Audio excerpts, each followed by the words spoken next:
et bienvenue tout le monde. Message des leaders aux partenaires techniques et financiers. Chers partenaires techniques et financiers, Mesdames et Messieurs, par ma voix, nous, leaders communautaires, tenons à vous renouveler nos remerciements pour avoir accepté de prendre part à cette rencontre qui nous est chère.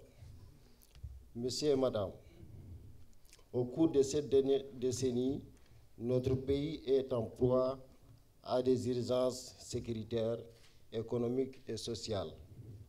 Et sociales conjugales aux effets du changement climatique, cet état de fait a eu un impact négatif sur la cohésion sociale et le vivre ensemble au niveau local, surtout dans les zones frontalières. Face à cette situation, des efforts sont déployés tant au niveau des autorités nationales que des partenaires pour résoudre des difficultés qui essayent le quotidien des populations rurales. Nous, en tant que leaders communautaires, apportons notre contribution dans cette mission de consolidation de la cohésion sociale et du vivre ensemble. Grâce à notre implication, nous avons contribué à la résolution de 126 conflits sur 141 saisies et la restitution de 27 animaux que le propriétaire avait déclarés au vol. Mesdames et Messieurs, la consolidation de la paix dans nos communautés passe par la conjugaison de plusieurs facteurs, notamment la sécurité et la création de conditions de développement local durable. Mesdames et Messieurs, le développement local passe, de notre point de vue, par la réalisation ou la réhabilitation de certaines infrastructures qui contribuent sans doute à la réduction des conflits communautaires dans nos différentes communes. Ces infrastructures sont classées en 4 catégories.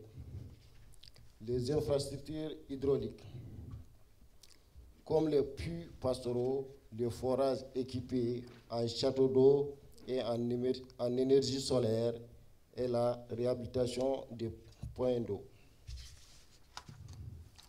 Les infrastructures matérielles et instants agricoles, tels que l'aménagement de périmètres maraîchers, l'acquisition de matériel agricole, le clôture pour les champs, etc. Les infrastructures marchandes, abattoirs modernes, le marché, afin de favoriser la création d'emplois au profit des jeunes et des femmes à travers les activités génératrices de revenus. Les infrastructures de désenclavement, les pistes rurales et le bornage de certains couloirs de passage pour animaux, améliorer l'accessibilité à nos zones, mais aussi réduire le conflit entre les agriculteurs.